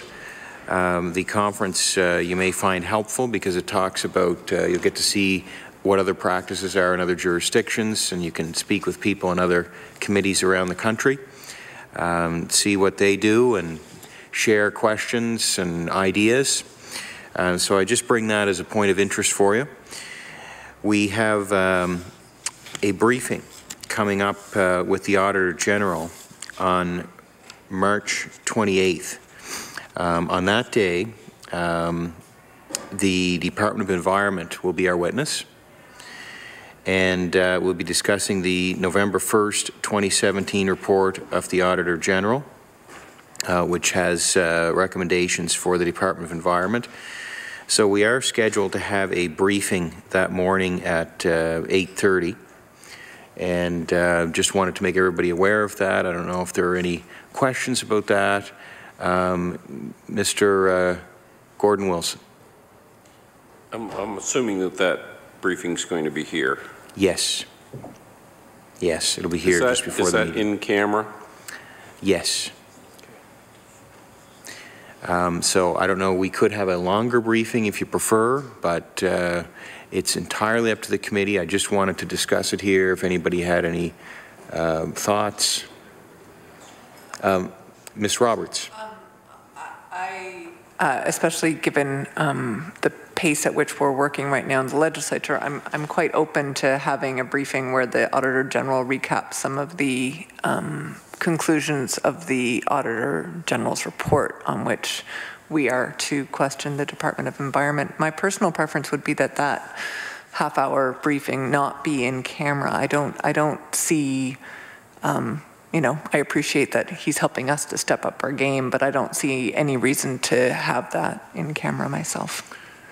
Well, I think the past practice has for it to be in camera so that members can feel comfortable if they're asking questions for clarification about what the Auditor General has written. It's Ms. Roberts? I just wanted to make the somewhat cheeky comment that I like to ask my dumb questions in public. There you have it. Well, it is up to the members. Mr. Houston. I would support Ms. Roberts in just having that as a actual meeting. Maybe we have 8:30 with the Auditor General kind of running the show, and then 9 the witness comes in response to the findings of the Auditor General's report. I'd be happy. I'd support that. Okay. Thank you, Mr. Houston. We also have a comment from Mr. Porter. Thanks, Mr. Chair. I know I don't sit on this committee anymore as a full-time member, but I did for a very long time, many years. And quite honestly, I could never figure out why we did the AG in camera for half an hour or whatever it used to be, and then we just went out and it was all public anyway. It never really made much sense. So I know everyone's busy, especially this time of year, the House in session and so on. I think we would also support the idea of public meeting. I see nothing in that. I see nothing that's been in any of those meetings in past years. I think I said 9 years out of the 12 I've been here on PAC, and I don't know that there was ever anything in that meeting that wasn't public within a few hours' time anyway. And those updates, I don't know of anything that would have ever been required to really be an issue of in camera in this House. So I would certainly support that. Others as well, and the need, quite frankly, to even have the briefing. Why wouldn't it just be part of the 9 o'clock meeting moving forward? I don't know why we would, that being the case, the meeting is 9 to 11, that's what the meeting should be, and all things should come out within the 9 to 11 meeting, as opposed to an extra half hour added on somewhere that may not be necessary if we're not doing something in camera, I guess is what I'm getting at there. Just my comments. Sure, thank you, Mr. Porter. Just for clarification, the 9 to 11 meeting is with the Department of Environment, and this would be with the Auditor General, but your points are on the record. Mr. Gordon Wilson. Yeah, and I agree also the fact, we are very busy now, not, to maximize use of our time, I don't have a problem foregoing the briefing, and I think I'd be personally just comfortable going right into the 9 o'clock meeting and having it from there if that's acceptable to my colleagues. Okay, so all those in favor of dispensing with the Auditor General's briefing that morning and going right into the we almost have 2 motions before us, I think, here. The first point of conversation was about whether or not we should have the briefing in camera or open to the public. The second issue, I think, Mr. Wilson, is what you just brought up, is whether we have it at all. So let's start by asking, do people want the briefing, and then we will decide whether or not it will be in camera and public. All those in favor of having the briefing with the Auditor General that morning, please signify by saying aye. All those opposed to having the briefing? Okay. In fairness, not to put the members on the spot there, but being opposed. So if there is interest by some members, then we will have the briefing. Mr. Gordon Wilson. I would say if we're going to be having if people wanted to have it, it's going to be in camera. I can't see how you're going to have a briefing in open and then well, we've just been discussing that, and I thought there was some consensus that we would have it open to the public. Yeah, again, I just question the need to have that when we're going to have Department of Environment in here to give us a full amount of information, lots of time to digest what their comments are, and we certainly, I would assume, be getting an information package the week prior on the status of where that report's at. Again, usually there's not an awful lot, and to belabor the time, I know we're getting near the time, but do I have agreement from members that we will extend our meeting beyond 11 a.m. briefly? All those in favor? Okay. Okay, so the briefing, we will be having it. I recommend that we continue to have it in camera since there is mixed feeling on it, and because that's always the way it has been, and I don't want this to become a big issue. Is there anybody who feels in significant disagreement with that? Mr. Porter. Thank you. I certainly don't have any disagreement. I would just, again, I'm not on the committee regularly, but my experience here would suggest that's fine, Mr. Chair, and probably good for a discussion, though, on its own somewhere just about, as you set future agenda, where we're going by way of direction. The committee, the full committee at that time, your regulars should probably have some further discussion on that, and maybe they'll see some need to have it or not in that process. So I would just add that to it, and it's not my place to really move it. But thank you, Mr. Porter. I would propose that we discuss this at subcommittee, and that so our clerk can put that on the agenda for the next subcommittee meeting. I honestly didn't think that one would raise so much interest, but we will discuss it at subcommittee. The last point, last issue on the agenda here is on March 27th in Ottawa, the federal CESD, which I believe is the Federal Auditor General's office. Okay, Mr. Spicer, can you clarify who that organization is? There will be, maybe if I could take 5 minutes or a minute to just explain this, I think it might. Sure. So about a year and a half ago, all of the Auditor General's offices across the country decided to do a climate change audits on their particular jurisdictions. So each one of the Auditor Generals at that time would do their audit and report it to their jurisdictions, which we would have done on November 17th. At the same time, they decided that for the benefit of all Canadians, they would take the results of each one of those jurisdictional audits and the federal audit and combine it into one sort of report that could be digested by all Canadians. So coming up on March the 27th, that particular report is going to be tabled in the federal House as well as here and in a number of jurisdictions across the country. So I believe we had kind of mentioned that to this committee during the November 1st discussion of the climate change report. So the Auditor General in the office was just wanted to make the committee aware of that, and we're wondering what, if anything, the committee would want related to that report, understanding that there's no new information related to Nova Scotia in that report. It's really just taking what was in the report you already received and combining it with what the other provinces have found. So it's just in respect to the committee and in respect to the House that we'll be tabling that report in the House on March the 27th. So just following that, we do know that on the 28th you have the Deputy Minister of Environment coming in, and he will be aware of the content of that report. You will have been able to look at that report on the 27th if you so choose, or so wish, so that you would have them here to ask any questions about it as well. If we're doing a briefing on the morning of, any questions that you maybe had for the Auditor General, he could respond to at that point in time. So that's sort of the scenario. It's kind of unusual that in my time here we've maybe only done 1 or 2 reports where all Auditor Generals would have been signature to and tabled. So it's just a little unusual, that's all. Okay, so our next meeting is on March the 28th with the Department of Environment to discuss the November 1st report of the Auditor General, which has sections on climate change. This report is coming out the day before. It's probably going to be in the news. It's probably going to be something that members may wish to ask questions about. And the Auditor General's office, as Mr. Spicer has indicated, is offering us support if we need it as a committee in terms of briefings, in terms of anything we might need. Do members have any requests they want to make? Mr. Gordon Wilson.